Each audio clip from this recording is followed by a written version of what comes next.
నాగరం ధర్నాలో భాగంగా జిల్లా కలెక్టర్ ఎస్పీ గర్లపేట సానుకూల హామీ. ఈ నిరసన ధర్నా కార్యక్రమంలో భాగంగా ములుగు జిల్లా బీఆర్ఎస్ పార్టీ అధ్యక్షులు కాకులమరి లక్ష్మణ్ బాబు మరియు సర్పంచ్ కాకులమరి శ్రీలత ప్రత్యేకంగా చొరవ తీసుకున్నారు. గిరిజనేతర్ల జరుగుతున్న అన్యాయాన్ని కలిసి వారు ములుగు జిల్లా కలెక్టర్ మరియు జిల్లా ఎస్పీ గారులను నేరుగా కలిసి స్థానిక పరిస్థితిని వివరించారు. స్థానికంగా ఉన్న గిరిజనేతరులు తరతరాలుగా ఇక్కడే వ్యవసాయం చేసుకుంటూ జీవిస్తున్నారని, వారికి ఎలాంటి అన్యాయం జరగకుండా తగిన న్యాయం చేయాలని లక్ష్మణ్ బాబు అధికారులను విజ్ఞప్తి చేశారు. ఈ విజ్ఞప్తిపై జిల్లా కలెక్టర్ మరియు ఎస్పీ సానుకూలంగా స్పందించారు. శాంతి భద్రతలకు విఘాతం కలగకుండా చూస్తామని, స్థానిక రైతులకు తగిన న్యాయం చేసే పూర్తి బాధ్యత తమదని వారు ఈ సందర్భంగా పటిష్టమైన హామీ ఇచ్చారు. ఇది దాదాపు 50-60 సంవత్సరాల నుంచి సాగు చేసుకుంటారు. అర్థమైందా? కొంతమందికి అసైన్డ్ పట్టాలు కూడా వచ్చినాయి. లేకున్నా సికం భూమి రైతులు సాగు చేసుకుంటారు.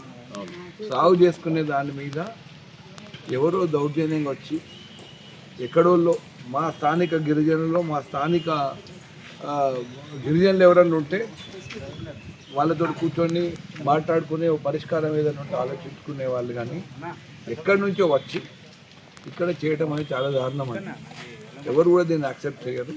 కాకపోతే గిరిజనులు ఎవరైతే ఇల్లు లేని వాళ్ళు ఉన్నారో వాళ్ళ ప్రాంతాలలో వాళ్ళకి ఇల్లు లేవని ఉన్న అధికారులకు వాళ్ళు విన్నవించుకుంటే అక్కడి నుంచి మన సహకారం కూడా దానికి ఉంటుంది.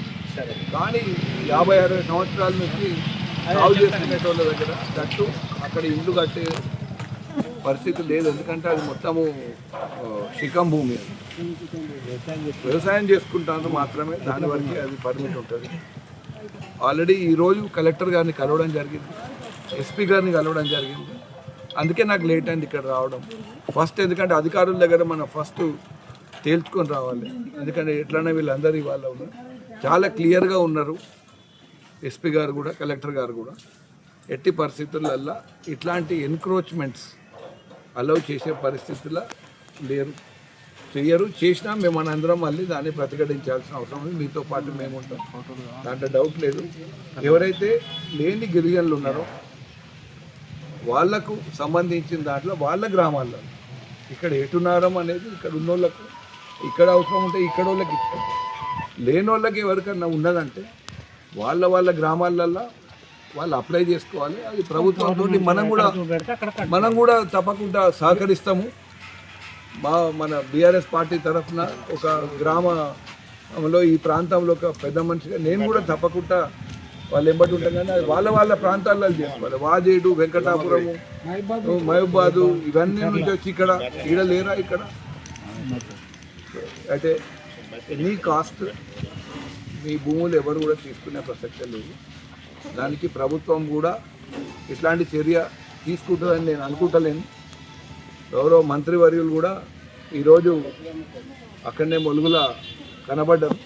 వారు కూడా కలెక్టర్ గారితో మాట్లాడారు, మేము కూడా కలెక్టర్ గారితో మాట్లాడాము, ఎస్పీ గారితో మాట్లాడాము. అందుకే లేట్ అయింది. ఎట్టి పరిస్థితులల్లో ఇటువంటి వాటిని మీరు ఎంకరేజ్ చేయొద్దంటే వారు కూడా కలెక్టర్ గారు కూడా చాలా స్ట్రిక్ట్గా ఉన్నాడు, ఎస్పీ గారు కూడా చాలా స్ట్రిక్ట్గా ఉన్నారు. ఎవరు టెన్షన్ పడకండి. ఒకవేళ ప్రభుత్వం సానుకూలంగా స్పందించని వాడి ఎడల అప్పుడు మళ్ళీ ఏం చేద్దాం అనేది ఆలోచించాను. అప్పుడు ఎస్పీ గారు కూడా ఫోన్ చేసి మరీ ఆడిదాకా వెళ్ళి ర్యాలీలో లా అండ్ ఆర్డర్ ప్రాబ్లం చేసుకోకండి అని చెప్పడం జరిగింది. లా అండ్ ఆర్డర్ ప్రాబ్లం వస్తే మళ్ళీ మీ మీద కేసులు పెట్టాలి. ఆల్రెడీ వాళ్ళ మీద కేసులు రిజిస్టర్ అయ్యాయి. రేపో మాపో ఇవాళ నిన్న కూడా రాత్రి కేసులు 8 మంది మీద కేసులు పెట్టారు. వాళ్ళని ఎట్టి పరిస్థితుల్లో జరపకుంటే ఏం చేద్దామనేది మనం ఆలోచించాలి. మీతో పాటు ఖచ్చితంగా స్థానికులకు అండగా ఉండాల్సిన బాధ్యత మీతో పాటు ఉంటామని చెప్పి మళ్ళీ ఒకసారి తెలియజేస్తాం. దీంతో పాటు అక్కడున్న గిరిజనులు ఎవరైతే ఈ నాయకత్వం వహిస్తున్నారో వాళ్ళకు కూడా మేము ఒక హెచ్చరిక జారీ చేస్తున్నాం. ఈరోజు అనవసరంగా అమాయకమైన గిరిజనులను కూడా మీరు మభ్యపెట్టి ఇట్లాంటి చర్యలు చేపించడం చాలా దారుణం. ఇది మంచి పద్ధతి కాదు. ఎవరికైతే భూములు లేవో రాజ్యాంగ పద్ధతుల ద్వారా మీరు వెళ్ళి ఆ గ్రామాలలో మీరు అప్లై చేసుకోండి. అప్లై చేసుకున్నప్పుడు మేము కూడా మా వంతు సహాయం చేస్తాం. మీకు రావాల్సిన ఇంటి పట్టా ఏదైతే ఉన్నదో ప్రభుత్వం ఒత్తిడి తీసుకొద్దాం. కానీ ఇది పద్ధతి కాదు. ఎక్కడనైతే 60-70 ఏళ్ళ నుంచి సాగు చేసుకునే పేద రైతుల భూముల మీదకి పోవడం మంచి పద్ధతి కాదు. దాన్ని మేము తీవ్రంగా వ్యతిరేకిస్తున్నామని చెప్పి మీకు తెలియజేస్తున్నాం. P.N. Reddy High School, recognized by Government of Telangana. Narsapur Crossroads, District Medak. Classes from nursery to 10th class.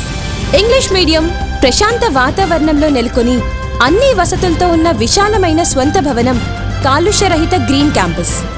అన్ని తరగతుల ప్రజలకు అందుబాటులో సాధారణ ఫీజులు, అత్యున్నత విద్యా ప్రమాణాలు, అసాధారణమైన విజయాలు. మా ప్రత్యేకతలు: నర్సరీ, ఎల్కేజీ, యూకేజీ పిల్లలకు ప్లేవే టీచింగ్ విధానం, round the clock CC camera monitoring, అనుభవం గడించిన ఉపాధ్యాయుల బృందం, కేరళ టీచర్లచే విద్యా బోధన, వసతులతో కూడినటువంటి విశాలమైన తరగతి గదులు, పరిమిత సంఖ్యలో విద్యార్థులు. ప్రతి విద్యార్థిపై ప్రత్యేక శ్రద్ధ చూపుతూ yoga, meditation, spoken English, interactive sessions నిర్వహించబడుతుంది. చదువుతో పాటు కంప్యూటర్ ల్యాబ్, డిజీ ల్యాబ్ ద్వారా టాపిక్ పట్ల అవగాహన కలిగించుట, ఐఐటి ఫౌండేషన్ స్పెషల్ క్లాసెస్ నిర్వహించబడతాయి.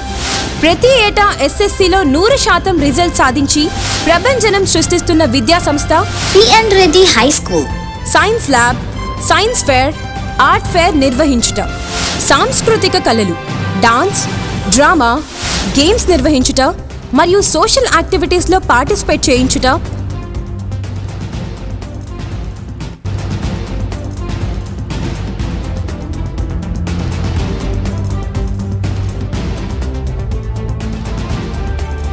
మరియు ఆరోగ్యరీత్యా మినరల్ వాటర్ ప్లాంట్ సదుపాయం, నైపుణ్యం కలిగిన డ్రైవర్స్లచే దూర ప్రాంతం విద్యార్థులకు ట్రాన్స్పోర్ట్ సదుపాయం.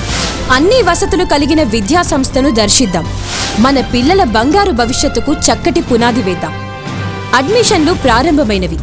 ఇతర వివరాలకు సంప్రదించండి. ప్రిన్సిపల్ కుమారి వైష్ణవి రెడ్డి, కరెస్పాండెంట్ విద్యారత్న మరియు నంది అవార్డుల గ్రహీత శ్రీ P.N. రెడ్డి గారు. Contact cell number 9849501388. మరిన్ని అప్డేట్స్ కోసం మా ఛానల్ని సబ్స్క్రైబ్ చేయండి.